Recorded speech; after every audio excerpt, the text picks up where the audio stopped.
Buenas tardes, hermanos y hermanas, bienvenidos, bienvenidas a su programa bíblico existencial, donde estamos estudiando esta carta a los romanos.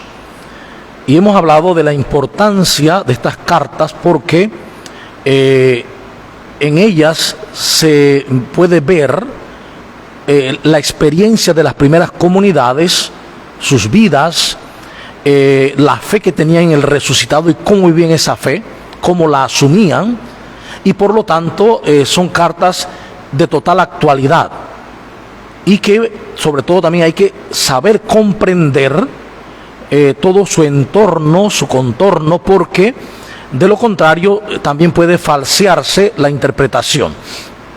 Para la interpretación correcta hemos de entender el tiempo que se escribió, para quién fue dirigida la carta, quién la escribe aproximadamente, ¿no? Y pues hay que tener un substrato de el conocimiento judío de las instituciones judías, porque se basa precisamente en una carta que, aunque a romanos, el pueblo de Roma, le escribe a unos judeos cristianos, y también se refiere al pueblo judío. Entonces por eso es tan importante este conocimiento. Este capítulo 3 que vemos hoy va a hablarnos hacia gran rasgo de la fidelidad de Yahvé, de la fidelidad de Dios. Por lo tanto, recordemos que su fidelidad no acaba, no termina, es eterna su fidelidad, como es eterno su amor, como es eterna su compasión. Vamos a tomar un momentito de tiempo para mandar el link a los de YouTube, porque acaba de llegarme.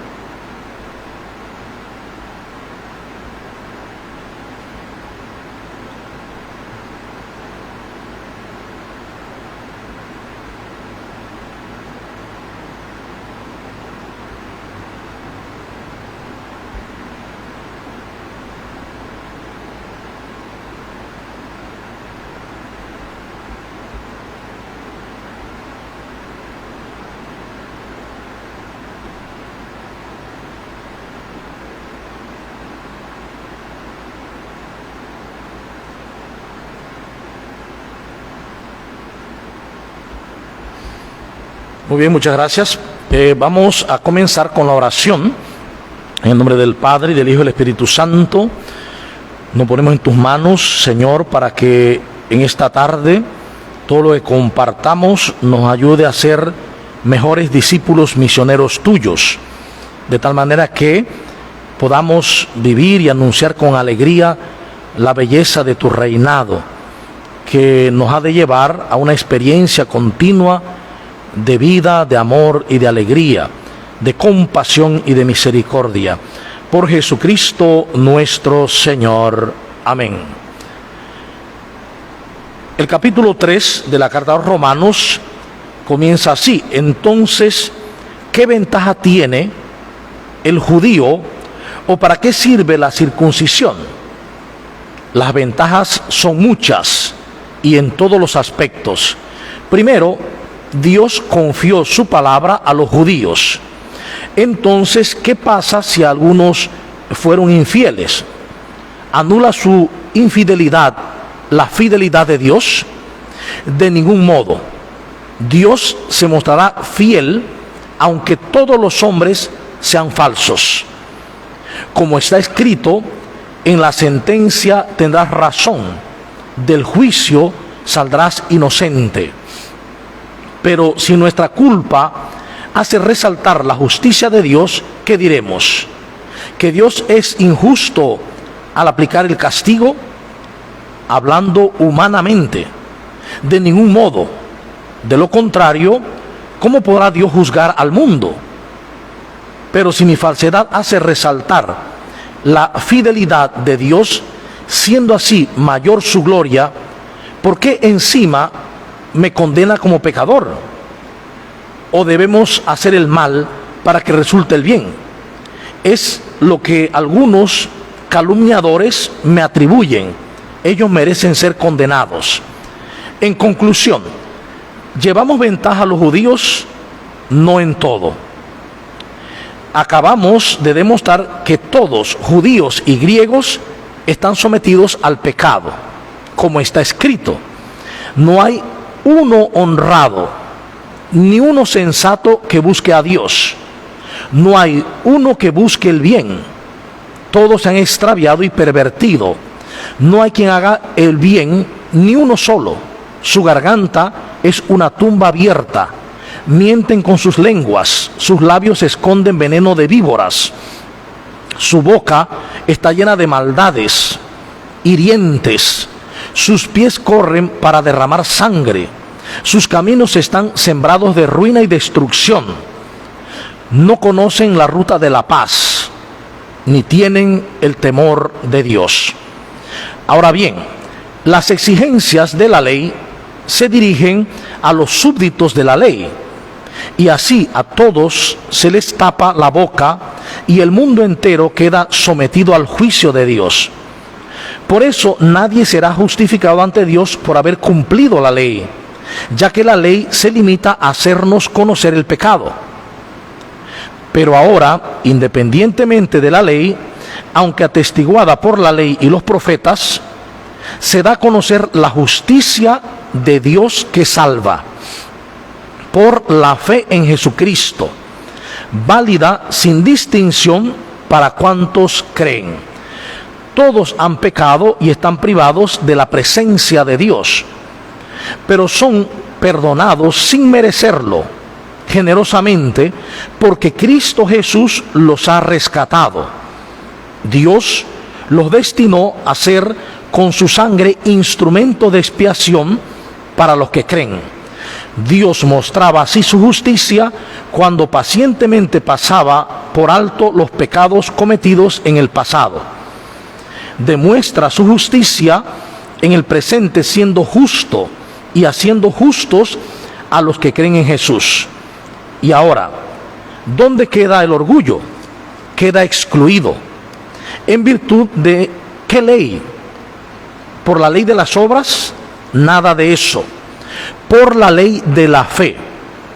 Porque nosotros afirmamos que el hombre es justificado por la fe, independientemente de las obras de la ley. ¿Acaso es solo Dios, Dios de los judíos? ¿No lo es también de los paganos? Ciertamente también de los paganos, porque no hay más que un solo Dios que justifica por medio de la fe a los judíos circuncisos y a los paganos incircuncisos. ¿Significa eso que con la fe invalidamos la ley? De ningún modo. Antes bien, la confirmamos. Este capítulo 3, como vemos, es un capítulo muy hermoso, como toda la palabra inspirada, y vamos a tratar de ir desgranando un poco el texto. Comienza haciendo una continuidad con el capítulo 2, donde se habla de la circuncisión, de lo que es ser judío, y él decía, ser judío no consiste en tener señales visibles. O podríamos decir lo mismo, ser católico no significa tener señales visibles en el auto, en la casa, o una señal en la carne. No, el verdadero judío lo es interiormente. El verdadero cristiano lo es interiormente. Es decir, la verdadera circuncisión es la del corazón. Y hablábamos de un corazón que se abre a los demás, se abre a todos y a todas, sin exclusión, sin hacer ninguna exclusión. Es totalmente inclusivo. ¿Ve? Entonces, desde ahí hay un planteamiento: Dios es fiel. ¿Por qué? Porque ¿qué ventaja tiene el judío o para qué sirve la circuncisión? Entonces dice, las ventajas son muchas y en todos los aspectos. Primero, Dios confió su palabra a los judíos. Esto es interesante porque Pablo es un judío.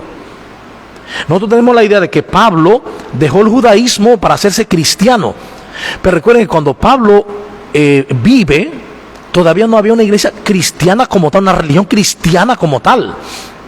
Si fue en Antioquía, donde por primera vez llamaron cristianos a los cristianos. se les veía como una secta judía. Mientras Pablo estuvo y hasta su muerte, los cristianos no tenían templo, iban al templo de Jerusalén, iban a las sinagogas. Fue hacia el año 89, 90, cuando los expulsan en el concilio de Yamnia, los expulsan los judíos. ¿Y por qué expulsan a los cristianos? Porque los cristianos comenzaron a difundir que Jesús es hijo de Dios y Dios. Si decían que Jesús era un profeta, no pasaba nada para los judíos. Había muchos profetas en Israel. Y para los judíos, hablar de que alguien es un profeta era muy normal, por así decirlo. Porque es el pueblo de los profetas. Aunque el profetismo se va más allá de Israel, en otras religiones y en otros pueblos. Pero cuando se dice que Jesús es hijo de Dios y que participa de la Trinidad, porque se va ya pensando en algo así, entonces los judíos ven que es una secta que no es secta judía, sino que es diferente. Entonces los expulsan. Pero hasta entonces, cuando se escribe esta carta, pues el pueblo cristiano, o los que estaban sumándose a la cristiandad, eran realmente judeocristianos o paganos cristianizados, y que vivían de una manera cercana a los judíos, participaban con ellos en la sinagoga. Las grandes discusiones de Pablo en la sinagoga son testigos de que Pablo participaba en la sinagoga, igual que los cristianos. Entonces, ¿qué pasa? Pablo, como judío, no odia el judaísmo para nada, Lo que Pablo ha descubierto es el error de interpretación que se puede vivir en el judaísmo, que él mismo vivió, sufrió al perseguir a los cristianos y luego darse cuenta que la verdad no era esa, que Dios no quiere ni muertes, ni asesinatos, ni persecuciones, porque Dios está en todos y en todas. Entonces, por eso dice que hay que tomar en cuenta que la palabra primero la confió Dios a los judíos.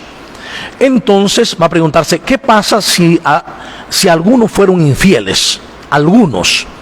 ¿Anula su infidelidad la fidelidad de Dios? Es decir, si los judíos, algunos fueron infieles, ¿quiere decir que entonces Dios va a ser infiel? ¿Dios va a responder de la misma manera que el ser humano? Dice, no, absolutamente, de ningún modo. Dios se mostrará fiel, aunque todos los hombres sean falsos. Esta aseveración es muy interesante, porque lo que está diciendo es que todos los hombres y mujeres son falsos. Y veremos por qué es eso. No es porque seamos malos, sino porque usamos máscaras en esta vida. Y usamos máscaras distintas. Una máscara nos las ponemos para tratar a los hijos, una máscara para tratar al jefe, una máscara con los profesores, una máscara con el sacerdote o con el pastor, una máscara con los demás. Usamos máscaras con el fin de quedar bien. Nos gusta que nos vean bien, nos gusta que la gente no piense bien de nosotros. Entonces usamos máscaras para quedar bien. Incluso usamos máscaras en cosas tan delicadas como los noviazgos para casarse. En esas máscaras se ocultan muchas cosas que luego en el matrimonio surgen y que van frustrando la vida de ese matrimonio. Las máscaras de los hijos con los padres. Hay padres que piensan que conocen a los hijos y en verdad no conocen nada, porque son otra cosa. Entonces, por eso él dice que los hombres son falsos, ¿sí? Como está escrito, en la sentencia tendrás razón, del juicio saldrás inocente. Pero si nuestra culpa hace resaltar la justicia de Dios, ¿qué diremos? ¿Que Dios es injusto al aplicar el castigo? Entonces recordemos que Pablo todavía tiene, aunque haya tenido el encuentro con Jesús, aunque Pablo ha descubierto el rostro del Padre que Jesús muestra, siempre quedan resabios de su fe original. Es un judío, y para el judío era lo más normal que Dios castigara. Hoy por hoy es que la teología bíblica va descubriendo y va mirando cómo las distintas teologías navegan dentro de la Biblia Y encontramos posiciones que más que ser de Dios, son posiciones humanas que le atribuimos a Dios. Y por ejemplo, para citar uno, la ley del Herem. La ley del Herem decía que cuando vas contra un enemigo de Israel, en nombre de Dios, Dios te manda que mates a todos los hombres de ese pueblo, mates a todas las mujeres, a todos los niños, a todos los animales, quemen las casas y tales todos los árboles. Y ellos creían que eso lo mandaba Dios. Pero cuando leemos desde Jesús, entonces decimos, eso no lo pudo haber mandado Dios. Eso tiene que ser una interpretación errónea del ser humano. Efectivamente, porque si Jesús mismo dice, antes se les dijo, ojo por ojo y diente por diente, o sea, la ley de Levítico, y ahora yo les digo otra cosa, amen a sus enemigos, oren por ellos. Es decir, lo que Jesús está mandando de parte del Padre, no es que mates al enemigo, es que ores por él, que lo ames, aunque sea el enemigo. Entonces, con la palabra de Jesús, interpretamos lo que en el Antiguo Testamento pudo ser una forma antropomórfica, es decir, de ponerle a Dios forma humana, y así justificar un ataque, un asedio, incluso una matanza. Pero que hoy por hoy nadie quería hoy, incluso un ateo, no quería, si alguien se para en una tribuna, en un parque, decir, Dios me ha mandado a matar a todos los ateos y a todos los que no creen en Dios y su mujer y sus niños. Lo cogen preso de inmediato, porque es un psicópata. Entonces hay que saber leer con calma, siempre y con mucho cuidado, en los textos bíblicos. Y como he repetido muchas veces, el mejor exegeta es Jesús. Para poder interpretar la Biblia hay que hacerlo con y desde Jesús. Entonces dice el texto que, por eso no puede aplicar el castigo Dios. O sea, ¿a qué entendemos cuando se habla de castigo? Ya hemos dicho muchas veces, se refiere realmente a la consecuencia de los actos. San Agustín decía, en el mismo pecado está la pena. ¿Sí? ¿Por qué? Porque cuando opto por Dios en mi vida, por el Espíritu, eso tiene unas consecuencias. Si opto por el mundo, eso tiene unas consecuencias. Y evidentemente las consecuencias de optar por el mundo, por lo contrario, cuando hablo del mundo no estoy hablando de las plantas, de la naturaleza, no, hablo del mundo como la falsedad contraria a Yahvé, a Dios. Las ofertas del mundo erróneas. Cuando creo en esas ofertas erróneas del mundo, entonces lo que me viene es destrucción, frustración y sufrimiento. Entonces, por eso hay que tomar en cuenta esto que dice Pablo muy claramente, ¿no? Va a decir, hablando humanamente, Pablo allí aclara, dice que Dios es injusto al aplicar el castigo hablando humanamente. Es impresionante. ¿Por qué? Porque ¿qué estamos haciendo nosotros al hablar de Dios? Hablando humanamente. Porque no tenemos otro lenguaje para hablar de Dios que el humano. Y es un lenguaje limitado, que está basado en el espacio-tiempo, en los límites del espacio-tiempo. Y cuando vamos a hablar de algo más allá del espacio-tiempo, ¿qué palabras vamos a usar sino las humanas? Por eso las comparaciones que hay que saber entender, porque estamos hablando desde lo humano a humanos. Recuerden ya lo que Jesús dijo un día: si yo hablándoles de lo humano, en lenguaje humano, no me creen y se escandalizan, ¿qué tal que le hablara de lo del cielo? Imagínense, ¿qué tal que le hablara de lo del cielo? Porque efectivamente Jesús era consciente de estar hablando con un lenguaje humano. Entonces, de ningún modo, dice, de lo contrario, ¿cómo podrá Dios juzgar al mundo? ¿Cómo puede juzgar Dios al mundo? Pero si mi falsedad hace resaltar la fidelidad de Dios, siendo así mayor su gloria, ¿por qué encima me condena como pecador? O sea, Pablo está reflexionando para una comunidad. ¿Por qué si el fallar mi falsedad demuestra más la fidelidad de Dios, entonces encima me va a castigar por mi falsedad. ¿Ve? Me condena como pecador. O debemos hacer el mal para que resulte el bien. Es lo que algunos calumniadores me atribuyen.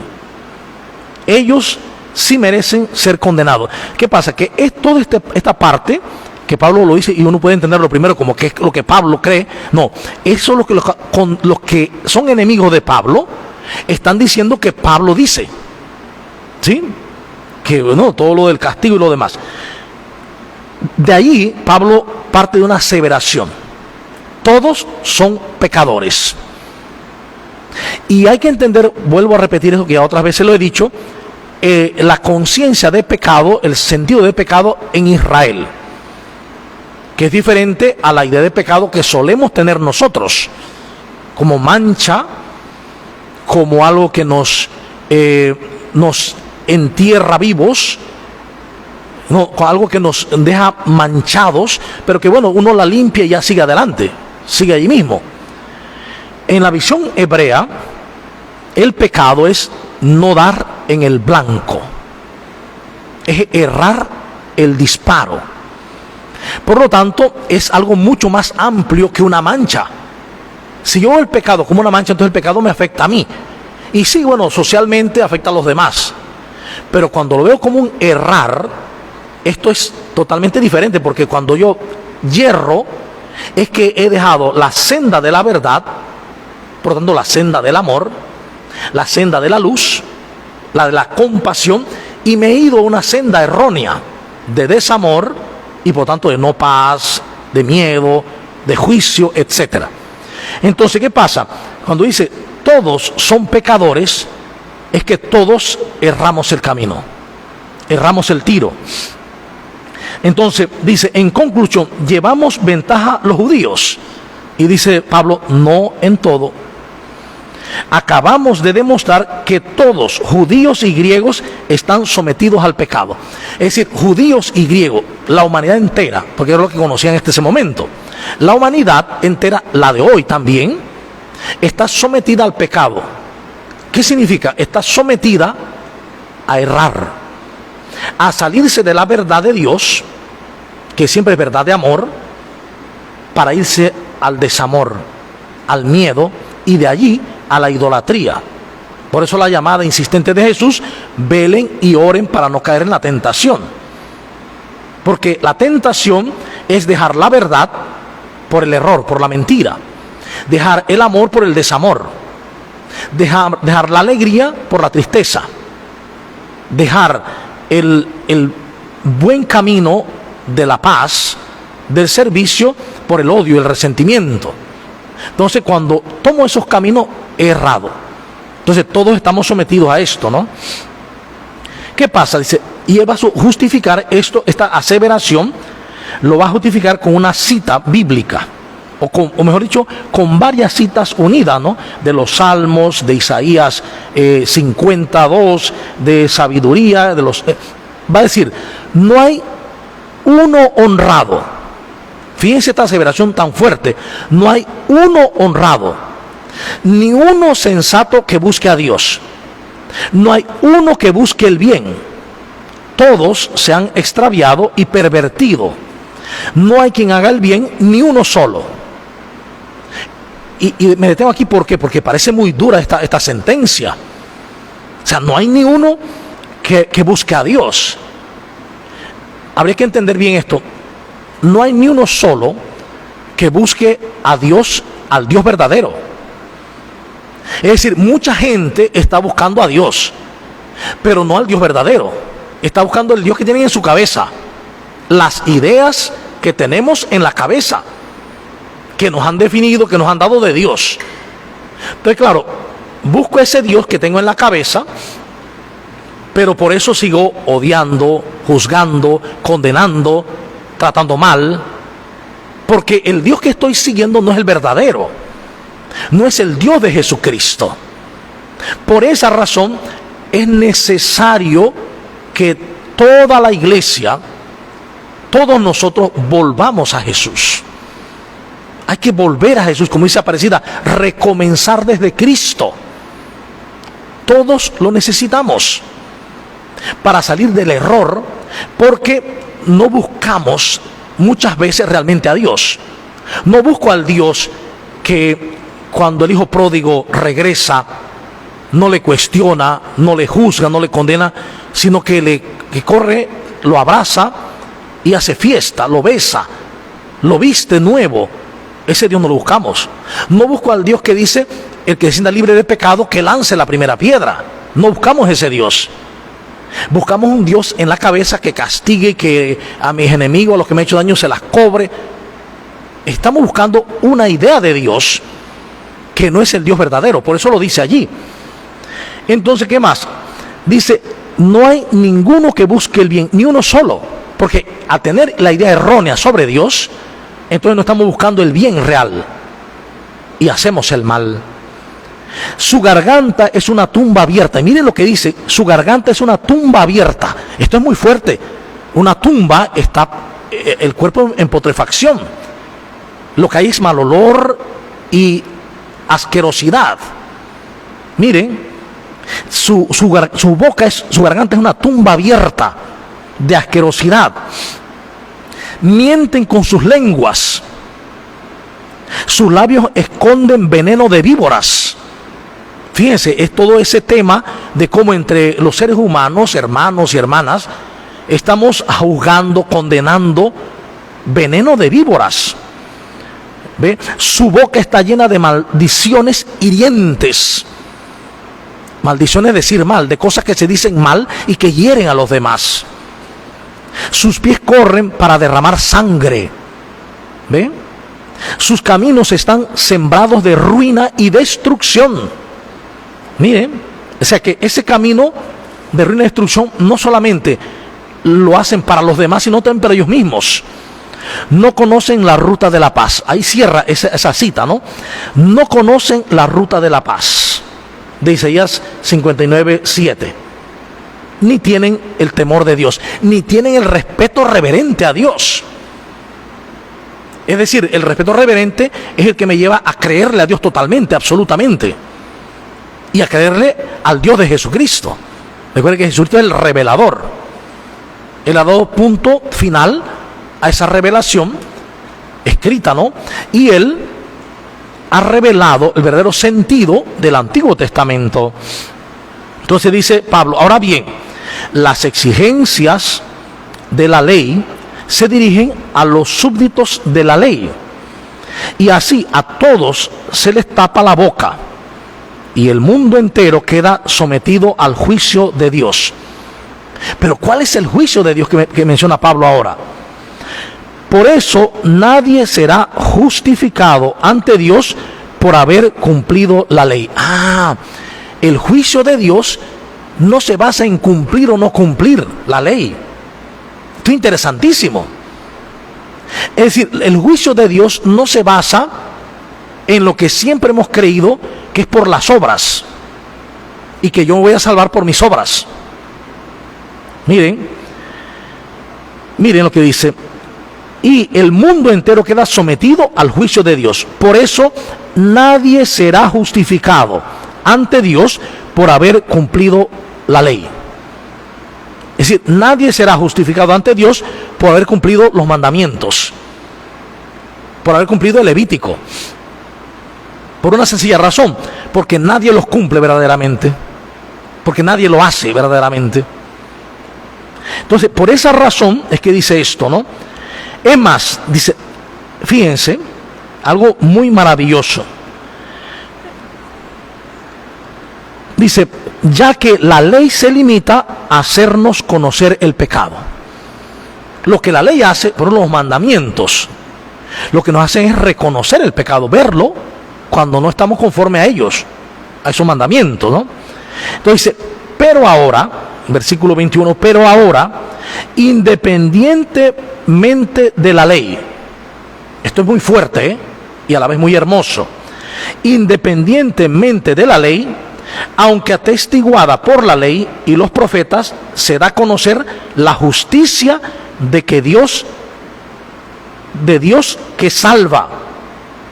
Entonces la justicia bíblica en la revelación del Nuevo Testamento, la justicia es justicia que salva, no es justicia que condena. Es decir, por eso que se dice sedaká. Sedaká es el acto de bondad que cubre el error del hermano. Es decir, la sedaká es un acto que está basado en el amor. Y desde ese amor surge en bondad el cubrir el error del hermano. Imagínense, es un cambio de paradigma sobre el sentido de justicia. Nosotros estamos acostumbrados a la justicia conmutativa, distributiva, punitiva, que cada uno merece lo que le corresponde en derecho y en libertad y en justicia. ¿Ve? Para Dios la justicia tiene otra forma. Dice, pero ahora, independientemente de la ley, aunque atestiguada por la ley y los profetas, se da a conocer. ¿Cuándo? Ahora. Es decir, la manera de interpretar la justicia de Dios se está dando a conocer ahora. Se da a conocer, dice, la justicia de Dios que salva por la fe en Jesucristo, válida sin distinción para cuantos creen. Es decir, ¿por qué creer? Porque cuando creo en Jesucristo, descubro la justicia de Dios. No es que en ese momento Dios va a comenzar a ser justo conmigo. Ya lo fue y ya lo es. Ya Cristo padeció, murió y resucitó. Allí está la justicia de Dios. Cristo, el hermano mayor, en un acto de bondad, cubre el error de todos sus hermanos y hermanas. De todos. Por eso dice, todos han pecado. Pensemos, todos han errado de la verdad. Todos hemos caído en el error. Nos hemos dejado el camino de la verdad. Todos, dice. Y por eso están privados de la presencia de Dios. Esto hay que entenderlo bien también. ¿Por qué razón? Porque si en Él nos movemos, somos y existimos, siempre estamos en la presencia de Dios. No hay un instante que no lo estemos. Pero ¿qué hace el pecado? Nos priva de conocer, de ver, de verificar que estamos en la presencia de Dios. Nos pone un velo, el pecado nos pone un velo, el error nos pone un velo que nos impide ver que estamos en Dios, que estamos en su presencia. Entonces por eso el que peca siente como que Dios se ha alejado de él. No puede alejarse. Dios siempre es fiel y siempre está. Pero es el mismo pecado que me vela y me impide ver el amor de Dios. Entonces, muy clarito esto, muy hermoso también. Y fíjense, dice, Dios, sin embargo, sin merecerlo, son perdonados sin merecerlo. Aunque todos han pecado y están privados de la presencia de Dios, pero son perdonados sin merecerlo.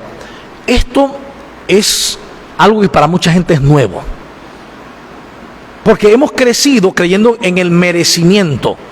Hay gente que se merece la salvación y hay gente que no se la merece. Entonces lo que Pablo está diciendo, mire, cierto que todos han pecado, cierto que están privados de la presencia de Dios, cierto que no ven el amor de Dios, cierto que se hacen cosas terribles en el mundo, pero son perdonados sin merecerlo, generosamente, porque Cristo Jesús los ha rescatado. Estamos en la octava de Pascua, viviendo el único día de Pascua, la resurrección de Cristo, quien ha vencido el pecado, la muerte y el mal, Satanás. Pero nosotros nos creemos eso. Como iglesia estamos creyéndolo. Si nosotros lo creyéramos de verdad y sabemos de verdad que Jesús venció el pecado, la muerte y el mal, ¿a qué hay que temerle? A nada.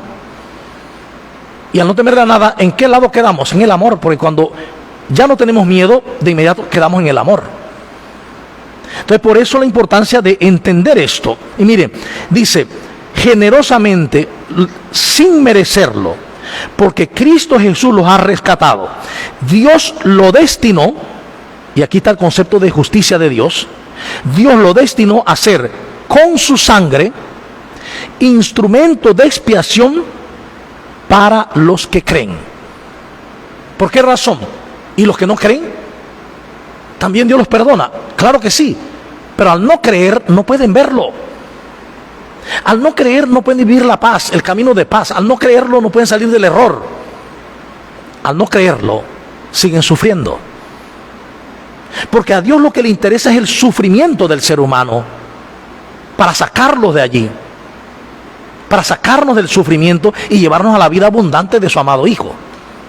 Entonces todo el problema de la no fe, o el problema del pecado, o del error, es que eso nos lleva a sufrir.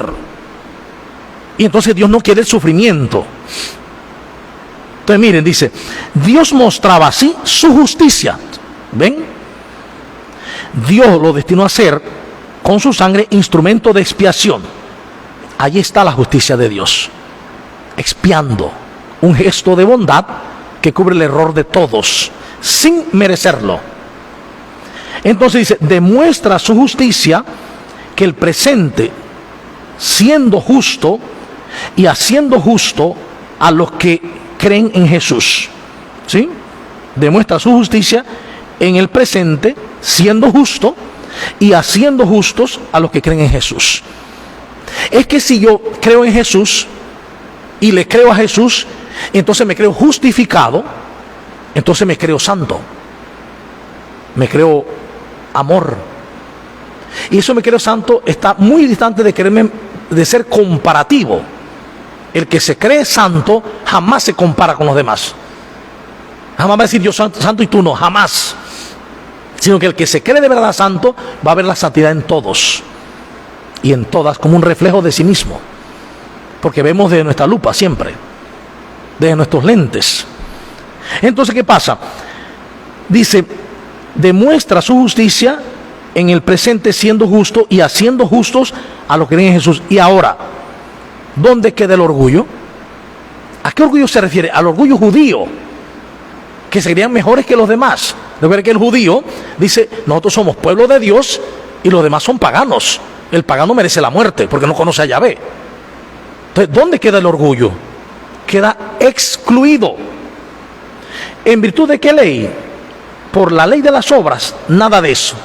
Y esto pues dice porque, claro, si yo creo que hago buenas obras, yo creo que me porto bien, como solemos decir, entonces yo creo que tengo la capacidad de juzgar a otros que, entre comillas, no se portan bien.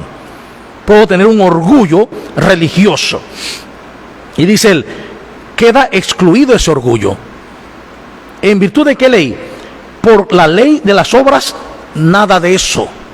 Es decir, no puedo creérmela porque soy bueno y tú eres malo. Nada de eso, dice. Por la ley de la fe. Porque nosotros afirmamos que el hombre es justificado por la fe, independientemente de las obras de la ley. ¿Es bueno vivir las obras de la ley? Sí, es bueno, pero eso no es lo que te justifica. Cuando veamos la carta a los Efesios, lo veremos con más claridad, porque ya lo explica más profundamente, ¿sí? O en Gálatas. Entonces, independientemente de las obras de la ley, quiere decir que si lo que me justifica es la fe y no las obras, que entonces debo hacer el mal sin problema, porque no, porque si me he encontrado con Jesús y me he encontrado con el amor, me he encontrado con la luz,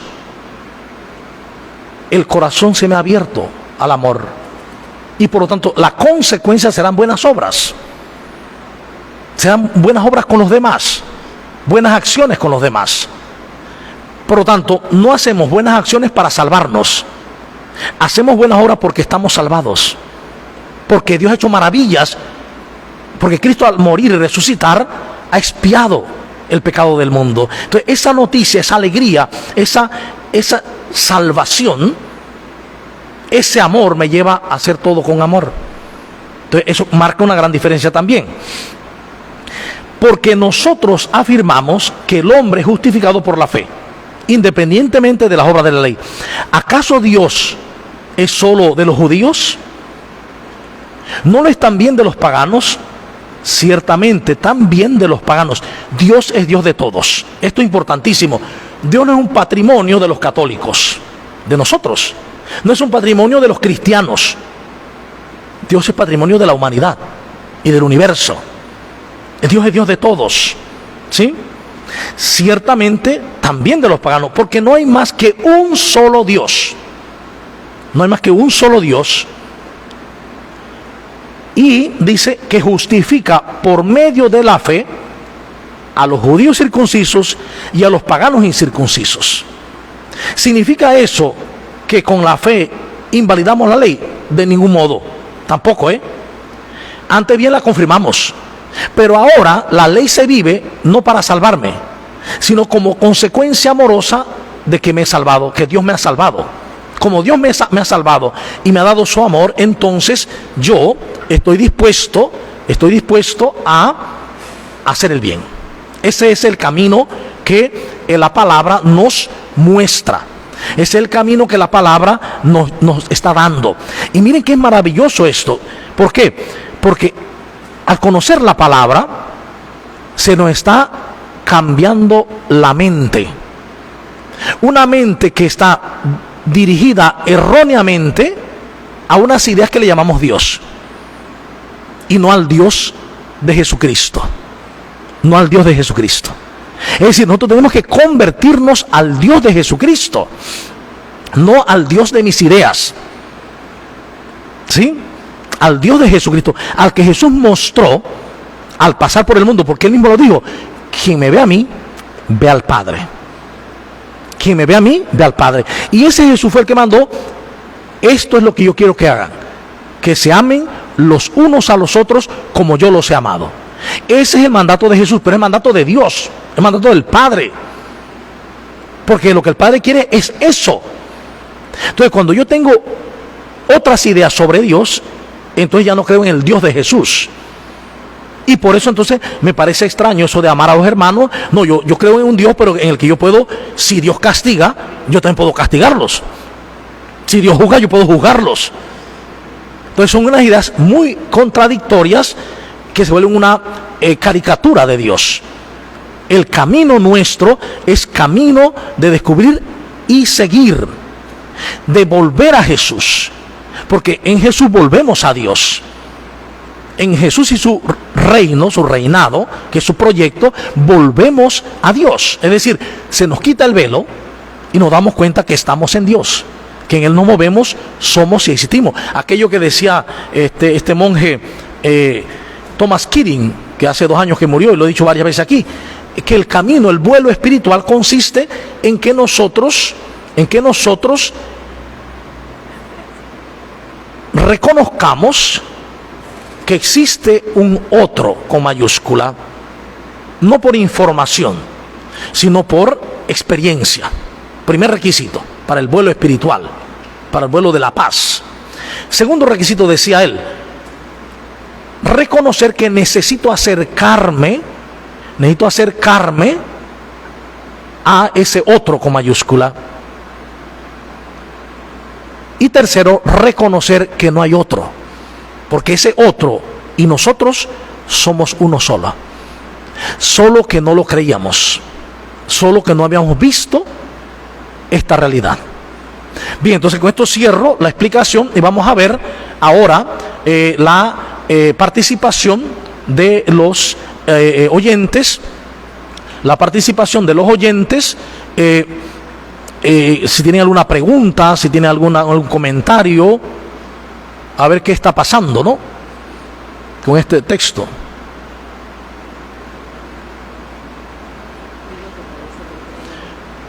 Me acaban de decir que hay problemas técnicos. No sé qué ha pasado. Entonces, a ver si de pronto alguien tiene alguna pregunta, alguna idea que exponer sobre esto. Solo recordarles que la formación bíblico existencial tiene que ver con la vida. Y es para la vida. No es conocer la Biblia para decir yo sé Biblia. o si me sé los textos bíblicos, no, es para que esa palabra revelada vaya modificando nuestras mentes, de tal manera que podamos hacerlo vida, Ese es el sentido del cual, o por el cual nosotros necesitamos acercarnos a la palabra. Nos acercamos a la palabra, una palabra que nos va a curar, que nos va a recrear, porque es una palabra viva, porque es palabra viva de nuestro Señor.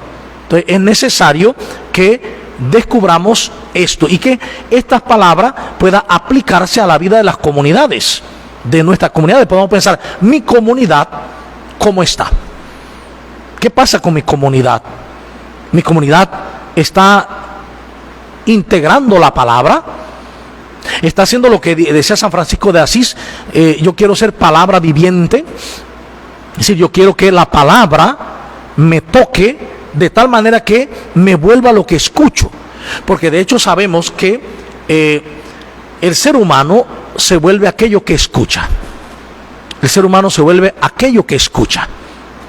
El ser humano cuando escucha, miremos los niños, por ejemplo, cualquiera, el que escucha, de pronto un niño lo pone a escuchar mucho reggaetón y el niño se va a volver reggaetón. Miren, un niño lo pone a escuchar chistes colorados y el chico va a repetir eso. Un chico escucha vulgaridades, palabras soeces, y eso es lo que va a hablar, porque uno se vuelve aquello que escucha. Si uno escucha una palabra revelada, si uno escucha una palabra de sabiduría, si uno vive la palabra de Dios, está trabajando en ella, entonces uno se va volviendo palabra viva de Dios, evangelio viviente. Eso es lo que tiene que ser la palabra en nosotros. Es una palabra para no tenerla guardada en el libro. El libro contiene la palabra. Es una palabra para que yo la pueda integrar en mi corazón, la pueda integrar en mi vida entera, la pueda integrar en mi ser. Entonces, por eso es que la palabra está relacionada con la vida. Otra cosa, y es que nosotros, nuestra cosmovisión es diferente a la cosmovisión en tiempo de Jesús. Es decir, la manera de ver el mundo, el cosmos, no es la misma. Por ejemplo, para nosotros mirar la política, la economía, la vida social, la religión, la vemos como estratos. La política, la economía, lo social, la religión, estratos. Entonces yo puedo ser buen político, quiero ser buen político, puedo ser una persona socialmente buena, y la religión la puedo echar a un lado. Eso es parte de nuestra manera de pensar. Es más, mi religión, la manera religiosa, yo no la vivo como algo integrado. Para el judío, para la mentalidad judía, eso es imposible. ¿Por qué? Porque para el judío, Dios es el centro de Israel. Por lo tanto, ¿qué leyes usaban los judíos para ejercer justicia? El Levítico, el Deuteronomio, es decir, la palabra. ¿Qué leyes usaban para el mercado? La palabra. Es decir, en el lenguaje judío no hay una palabra que designe religión, porque no hay idea de religión separada. Es decir, la fe en Yahvé abarca todo, la política, la economía, todo está invadido de Yahvé. Todo está lleno de Dios. Y por eso es la vida misma. En nuestra mentalidad uno puede entonces ver la religión a un lado, tomo de la religión e incorporo eso en mi vida, en algunas cosas, pero ese no es el sentido de la religión. El sentido de la religión realmente es lo que dice religare, es una religación con Dios que involucra todos los estados de mi vida, todo el abanico de mi vida. Por lo tanto, el aspecto religioso se integra y es parte de todo el hacer y el quehacer humano. Eso es lo más profundo. Entonces, cuando la palabra se hace vida, en mi vida, es porque ya yo he integrado esa palabra en todos los aspectos de mi vida, en todos los aspectos que me abarcan. Por eso es tan importante el estudio, la oración con la palabra, el adentrarnos en un estudio de la palabra que va a llevarme a un cambio. Entonces vale la pena preguntarnos hoy, ¿por qué razón se ha abandonado la palabra? Aunque es el libro más vendido. ¿Por qué se ha abandonado la palabra? ¿Por qué se ha abandonado el camino de la fe, o el camino de congregarse, el camino de la iglesia? ¿Por qué las desbandadas? Porque hay muchos motivos, ciertamente, pero en el fondo tiene una raíz común, y es que hemos dejado de creer en el Dios verdadero, en el Dios de Jesús, en el Dios de Jesús. Entonces es importante esto que dice el texto. Aquí alguien dice que si podía repetir 3 cosas que decía el texto. Supongo que debe ser cuando decía que Dios nos ha salvado, nos ha justificado independientemente de la fe, y nos ha hecho por amor. Es un regalo. Nos ha justificado, y eso nos ha traído la salvación, ¿sí? Y que no es por obras, sino por la fe en Jesucristo. Es decir, Jesucristo es el que nos ha salvado, y nosotros, en consecuencia de sabernos amados y salvados, vivimos las obras como respuesta amorosa al amor entregado. Esto cambia todo, y también cambia la presentación de un Dios a una sociedad que no quiere creer en Él. Los jóvenes no quieren creer en Dios. ¿Por qué? Porque están dándose cuenta que estamos entregándole ideas sobre Dios. Ideas sobre Dios. Y unas ideas que no son sobre el Dios de Jesucristo. Son ideas marcadas sesgadas por miedos, ataques. Un Dios muy antropomórfico, muy a manera humana. El Dios que en la mañana está contento y en la tarde se pone iracundo. Y fíjate, a veces no pensamos lo que decimos, porque si decimos Dios se ira, en Dios todo es eterno e infinito. Si Dios se irara, su ira sería infinita y eterna. O sea, no se le quitaría, no pasaría. Eso sería algo terrible, sería un monstruo. Entonces, si una persona, un niño iracundo o un hombre iracundo, la gente le teme, porque es capaz de cualquier cosa. Ahora imagínense una divinidad, la divinidad iracunda. Eso sería terrible. Entonces, son las concepciones que hemos aprendido sobre Dios. Cuando se nos dice Dios es amor, es porque es amor total. Y Dios no sabe ser otra cosa que amor total. Dios no está triste. Hay gente que dice, lo que pasa es que Dios está triste porque tuvo una revelación que Dios estaba llorando. Oiga, si Dios está triste, es una tristeza eterna. Eso sería una depresión eterna, una depresión moribunda. Entonces, decimos cosas porque no entendemos mucho de lo que Jesús reveló. Muchísimo de lo que Jesús reveló. Dios es eternamente amor, eternamente misericordia, eternamente compasión. Ese es el Dios de Jesucristo. Y por eso es que Jesucristo dice, sean compasivos como su Padre del cielo es compasivo. Sean santos, que es lo mismo, como su Padre del cielo es santo. El referente que Jesús nos manda a nosotros a vivir es el Padre. Es ser como el Padre, vivir como el Padre en santidad, que es no otra cosa que en amor, es lo mismo. Y ese amor se vuelve compasión hacia los demás. Esto es necesario que podamos asumirlo, podamos entenderlo, y de esta manera entonces poder en nuestras comunidades cristianas, parroquiales, grupales, integrar la palabra, y esa palabra llevará entonces a un camino verdadero, que es el camino a la paz, que es el camino a la vida nueva, que es el camino a la vida abundante que Jesucristo quiere para nosotros. Cuando Él dice, yo he venido para que tengan vida y una vida abundante.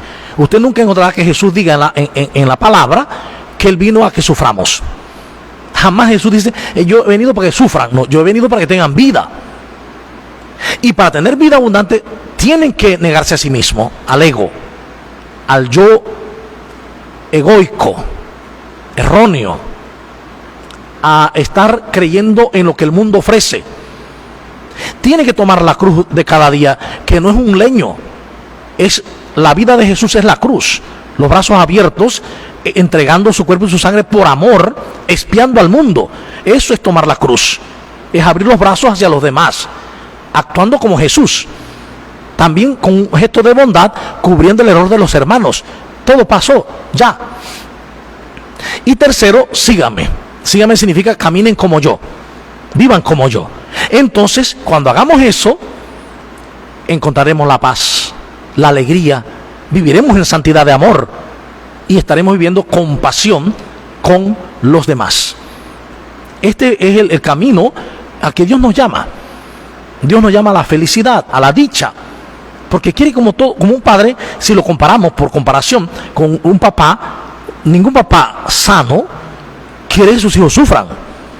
No quiere que sus hijos tengan vida, que sean felices.